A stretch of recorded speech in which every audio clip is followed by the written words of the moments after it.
Fakultas Ilmu Pendidikan Universitas Pendidikan Ganesha melalui Badan Eksekutif Mahasiswa rutin menggelar pemilihan remaja berbudi pekerti tingkat nasional setiap tahunnya. Grand Final kali ini memperebutkan piala bergilir Gubernur Bali dan piala tetap Rektor Undiksa Singaraja.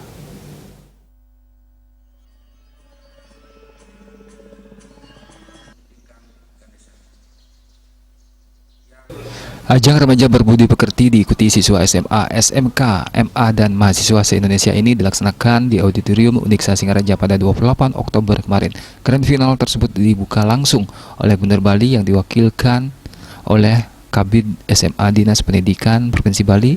Ketua Panitia PRB ke-17, Putu Putri Budiastini menjelaskan, jumlah peserta PRB tahun ini mengalami peningkatan yang signifikan dari tahun-tahun sebelumnya. Peserta tahun ini mencapai angka 128 peserta dari berbagai sekolah dan universitas di Indonesia.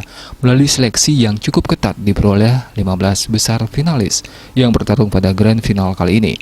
Putri menambahkan Grand Final dilaksanakan pada Kamis 28 Oktober 2021 bertepatan dengan perayaan Hari Sumpah Pemuda, di mana para remaja yang mengikuti kegiatan ini bisa mengamalkan dan mengenang perjuangan para pemuda Indonesia terhadap negara Indonesia. Kegiatan ini siapapun nanti pemenangnya itu dapat bertanggung jawab atas gelar budi pekertinya, dan saya harapkan di dalam ajang kompetisi ini tidak ada yang memang ikut untuk mendapatkan hadiah saja, tapi memang terlibat benar-benar dalam jati dirinya tertanam. Melalui kegiatan yang rutin dilaksanakan setiap tahun, pemenang dapat menjadi duta untuk membentukkan karakter bangsa.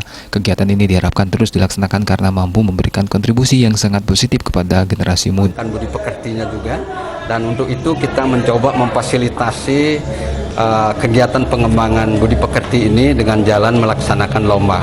Dengan lomba yang kita lakukan, kita harapkan memang sekolah-sekolah dan juga kampus-kampus mempersiapkan anak-anaknya untuk menjadi insan-insan yang berbudi pekerti. Kegiatan tersebut pun langsung mendapat apresiasi dari Wakil Rektor Bidang Kemahasiswaan. Menurutnya, kegiatan yang digagas oleh BEM FIP Undiksa telah berkontribusi positif mewujudkan generasi yang unggul dan berkarakter sesuai dengan visi misi Undiksa Singaraja. Hal ini dirasa sangat penting dalam rangka menghasilkan insan-insan cerdas, kreatif, inovatif, dan juga berkarakter. Tentu sangat sejalan dengan visi Undiksa menjadi universitas unggul berlandaskan falsafah Trita Karena di Asia ya tahun 2045. Jadi unggul inilah yang unggul bukan intelektual saja, tapi unggul seutuh. Remaja berbudi pekerti ke-17 kali ini diraih oleh Putu Wia Rosita Dewi dari Undiksa Singaraja dengan nilai sempurna 100 poin. Komang Yuda, Bali TV.